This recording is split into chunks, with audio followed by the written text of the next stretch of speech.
Berbicara terkait sistem birokrasi di Indonesia, ternyata sistem birokrasi di Indonesia saat ini dapat dikatakan masih kaku dan strukturnya terlalu kompleks.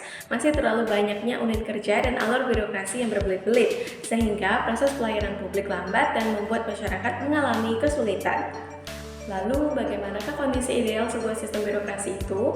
Kondisi idealnya di mana sistem birokrasi memiliki proses yang efektif, efisien, transparan, responsif terhadap kebutuhan, pelayanan mudah dan cepat, akuntabel, dan bebas dari praktek KKN. Sistem birokrasi ideal diharapkan mampu beradaptasi dengan perubahan yang cepat.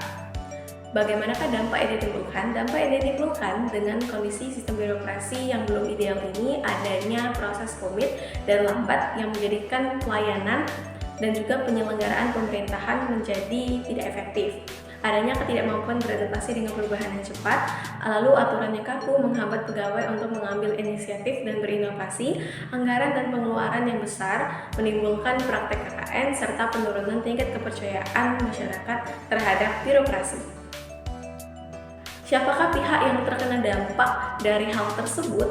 Tentunya yang paling terkena dampak adalah masyarakat sebagai pengguna layanan publik.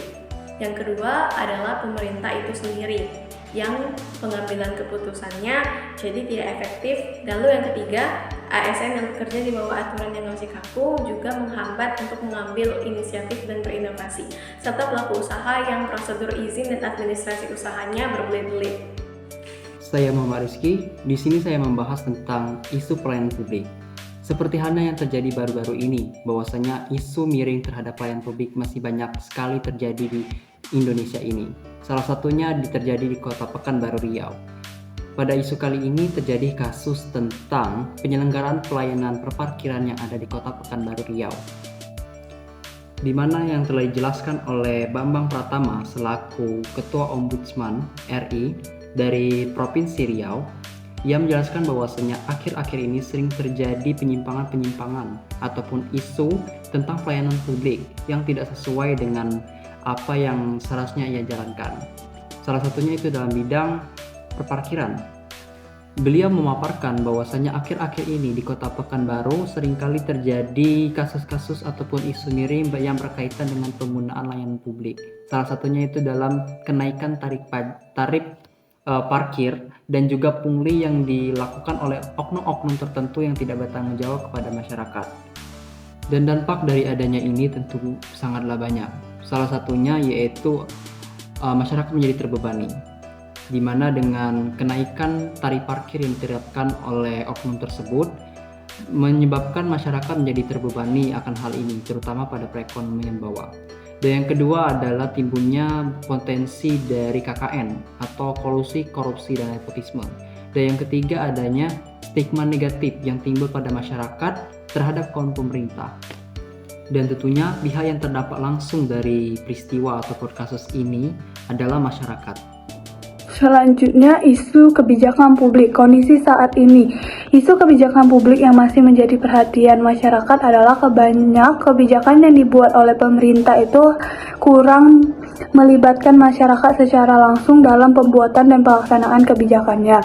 Terkadang juga penyusunan kebijakan itu hanya mementingkan kepentingan politik atau kepentingan suatu individu. Contohnya pada tahun 2020 disahkannya secara mendadak UU Cipta Kerja padahal masyarakat sudah melakukan demo untuk menolaknya.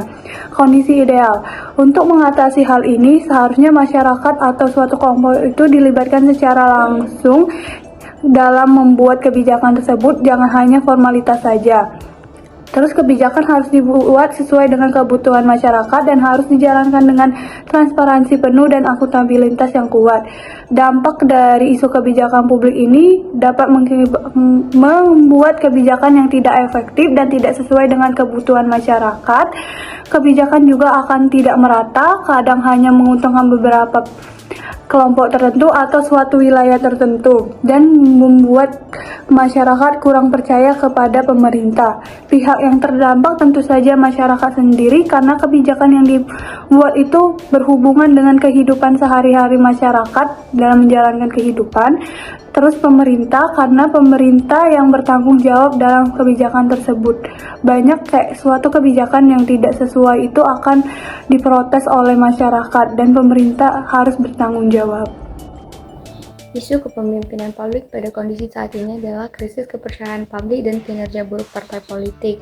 Sedangkan pada kondisi ideal adalah karakteristik yang harus dimiliki seorang pemimpin adalah sikap integritas, tanggung jawab, dan juga keadilan. Dampak dari isu kepemimpinan publik ini, jika kepemimpinan transaksional membawa banyak manfaat positif, seperti peningkatan kinerja dan motivasi karyawan, serta otonomi kerja yang lebih baik. Sebaliknya, kepemimpinan transaksional dapat menyebabkan penurunan integritas dan krisis kepuasan kerja.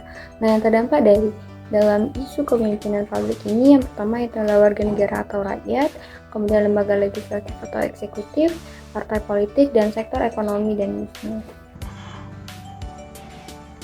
Yang terakhir yaitu mengenai isu SDM manajemen yang sedang trending topik saat ini di Twitter mengenai HRD yang diterima melalui orang dalam yang diduga seorang konten kreator. Netizen banyak menyayangkan hal tersebut karena akan merugikan banyak orang yang mengikuti tahapan dari awal. Idealnya, perekrutan HRD atau karyawan itu harus dilakukan dengan tahap-tahap yang benar untuk memastikan proses yang adil dan transparan untuk memilih karyawan yang memiliki kemampuan dan kualitas yang sesuai. Dan dampak dari kasus ini yang pasti terciptanya lingkungan kerja yang tidak sehat, timbulnya masalah personal, menurunkan produktivitas karyawan dan meningkatkan angka turnover karyawan. Dan pihak yang terdampak yang pastinya perusahaan, karyawan yang direkrut, karyawan lain yang ada di perusahaan, dan orang-orang yang melamar tanpa jalur orang dalam.